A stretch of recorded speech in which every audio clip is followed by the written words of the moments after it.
As primeiras referências aos surdos são encontradas na lei hebraica, na época do povo hebreu. No Egito, os surdos eram adorados como se fossem deuses, serviam de mediadores entre os deuses e os faraós, sendo temidos e respeitados pela população. Mas na antiguidade, tinha alguns povos que os lançavam ao mar ou em penhascos.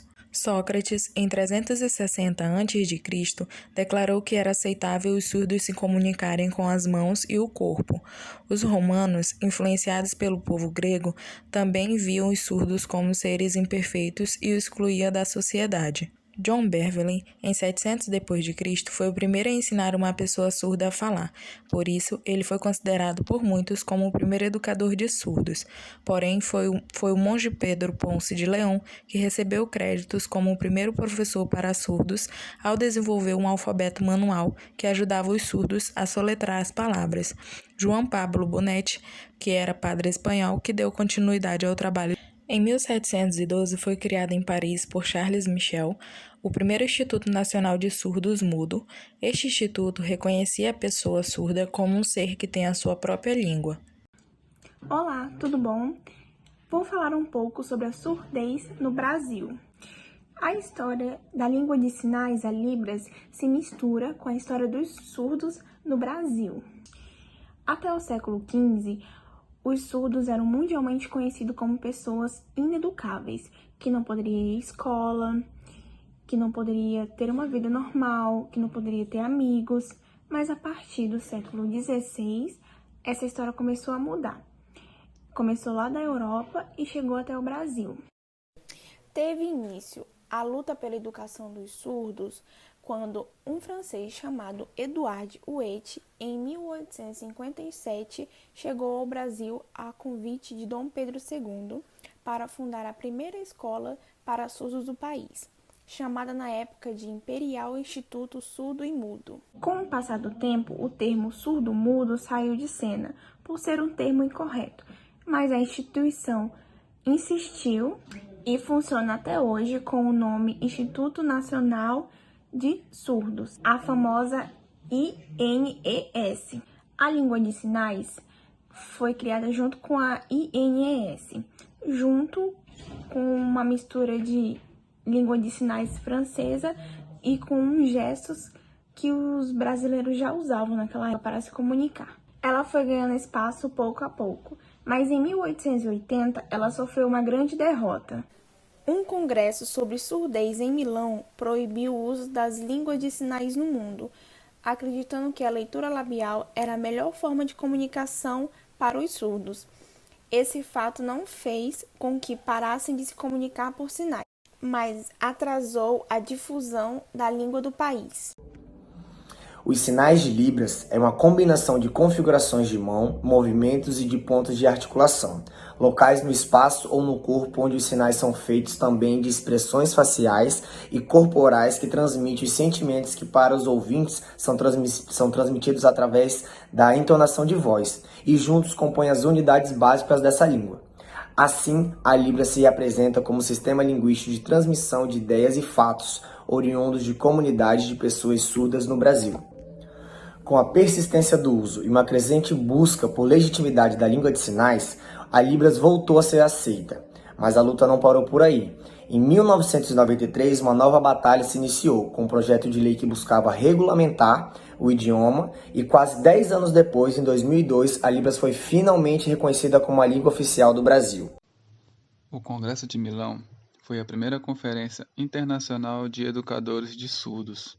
Mais de 160 educadores e especialistas, em sua maioria ouvintes, escolhidos cuidadosamente, reuniram em setembro de 1880 para discutir a educação de pessoas surdas. Eles acreditavam na superioridade das linguagens orais e consideravam as línguas de sinais um retrocesso da linguagem. Dos 12 especialistas ouvidos, apenas 3 se manifestaram a favor das línguas de sinais, como a melhor forma de educar e inserir as pessoas surdas na sociedade. Já nos primeiros 10 anos após o Congresso, o ensino das línguas de sinais já estavam quase completamente erradicadas das escolas. Crianças surdas no mundo inteiro saíam das escolas com qualificações inferiores e comunicação limitada. Após 140 anos, hoje ainda sentimos as terríveis consequências do Congresso de Milão.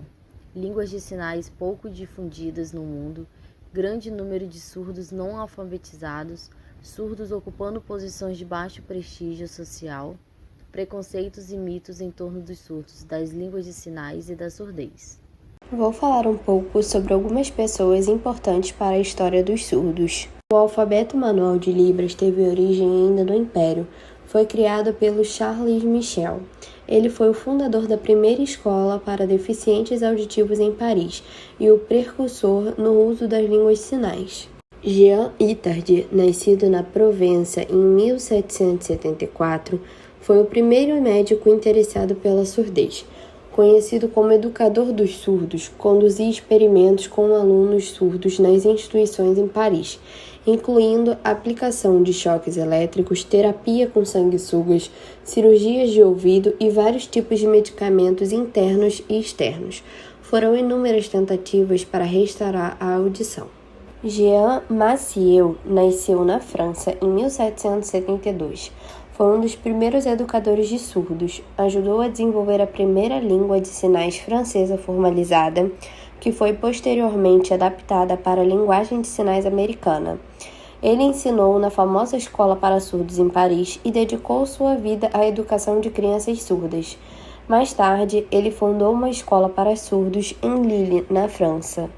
Em 2017, a professora de Língua Brasileira de Sinais, Libras, Renata Rodrigues de Oliveira Garcia, de 40 anos, é a primeira surda a defender uma dissertação de mestrado na Universidade Federal de Goiás. Ela foi avaliada por uma banca quando apresentou, com a ajuda de intérpretes, sua pesquisa sobre a qualidade de vida das pessoas com deficiência auditiva no ambiente familiar.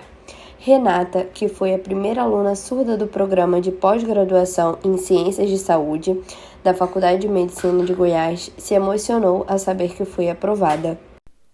No que se refere às conquistas, podemos falar sobre a Lei 10.436 do ano de 2002, a lei que reconhece a língua brasileira de sinais, Libras, como a forma legal da comunicação. Também tem a Lei número 5.626, do ano de 2005.